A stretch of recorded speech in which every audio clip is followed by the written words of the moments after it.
Ladies and gentlemen, welcome back to another video. I've just finished running my 100th Vaal Temple map, and overall I've got to say it's gone pretty well. It took me a couple of hours at the end here to sort through all the loot and sell some of the stuff. Still got a lot to sell, but overall it was a good success. Before we get into it though, I want to show you the Atlas tree I used. So if you wanted to, you could copy it and have a go for yourself. The most important thing here is these increased modifier effect nodes. They give you an extra 6 Vaal vessels every map instead of the usual 10 once you get all of them up here and here, and along with the wandering path notable here. In the background you'll see a map example of just what your average Vaal Temple map might look like.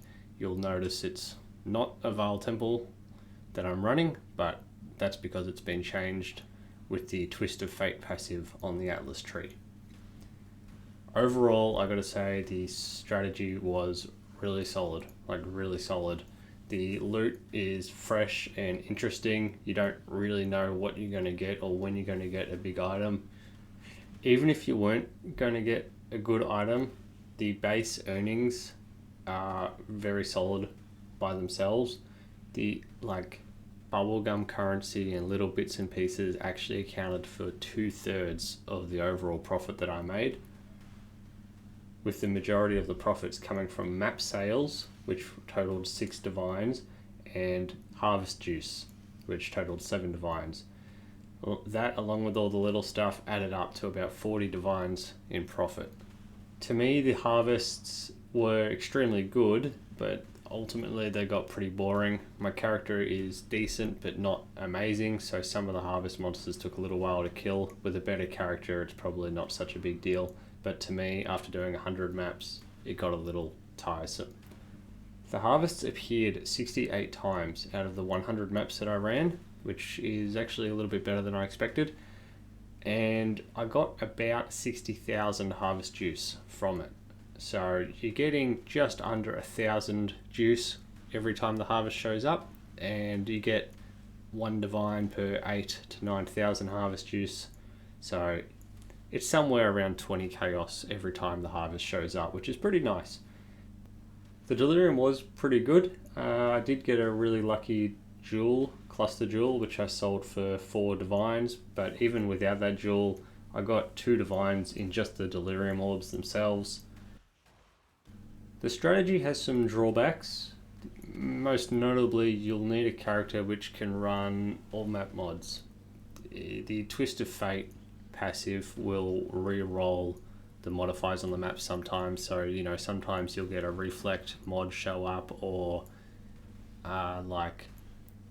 reduced effective auras or something like that, which can totally brick some builds.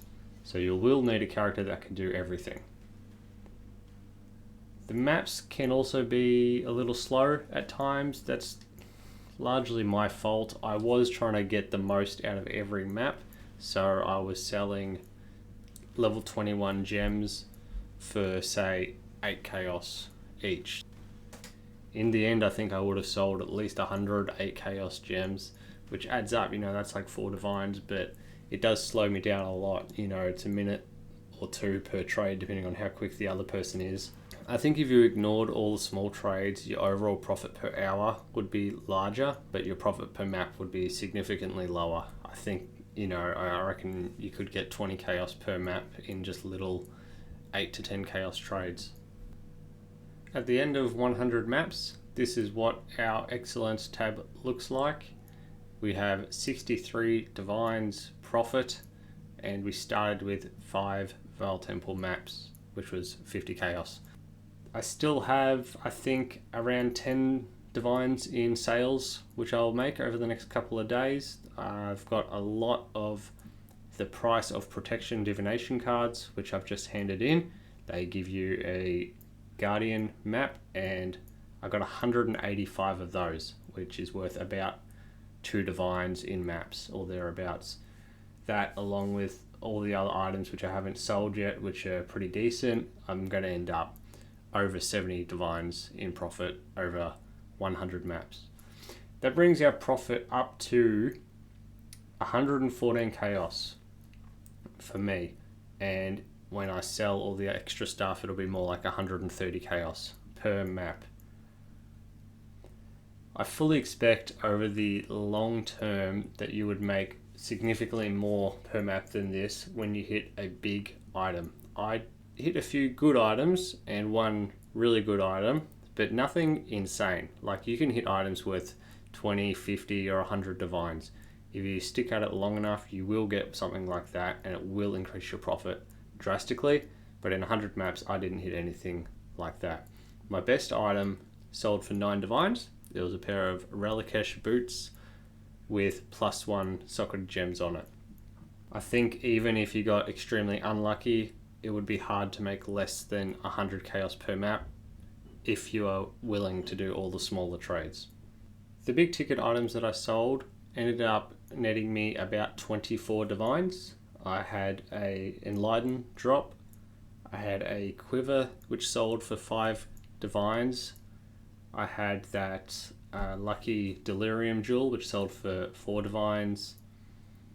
I had a really nice Righteous Fire Jewel sell for 5 divines. A pretty decent Venter's Gamble sold it for 1.5 divines.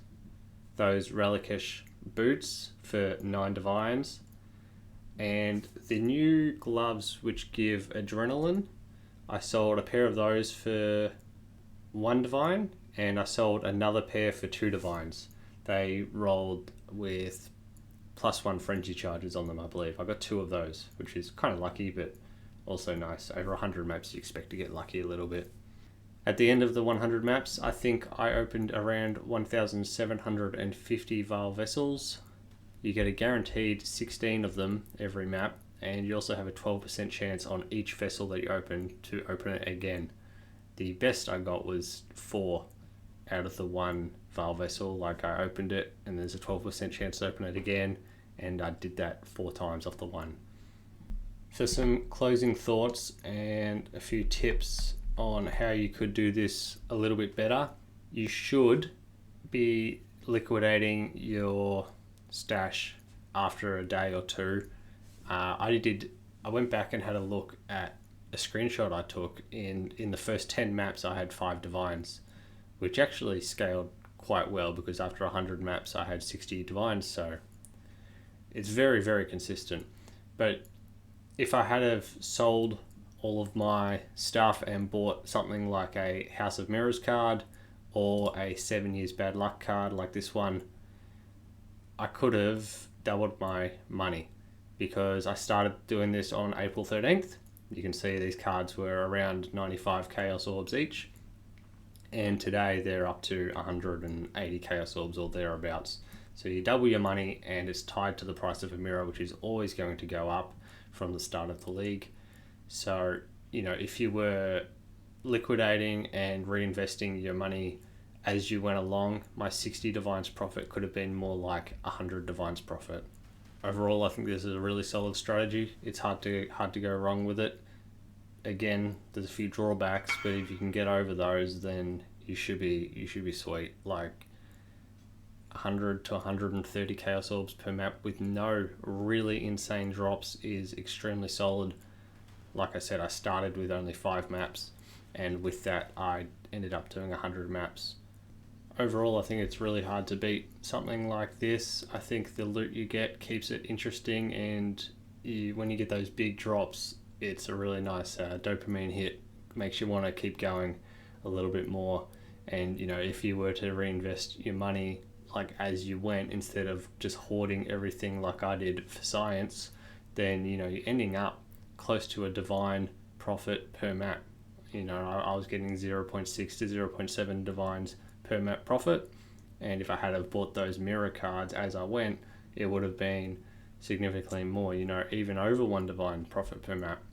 So I don't know how this would go later on in the league. Like, as the number of players dies down, these niche items might be harder to sell, but even then, like I said, the base items you get, the maps and the harvest and the little bits and pieces, was over 2/3 of my profit, so it should be very profitable all the time.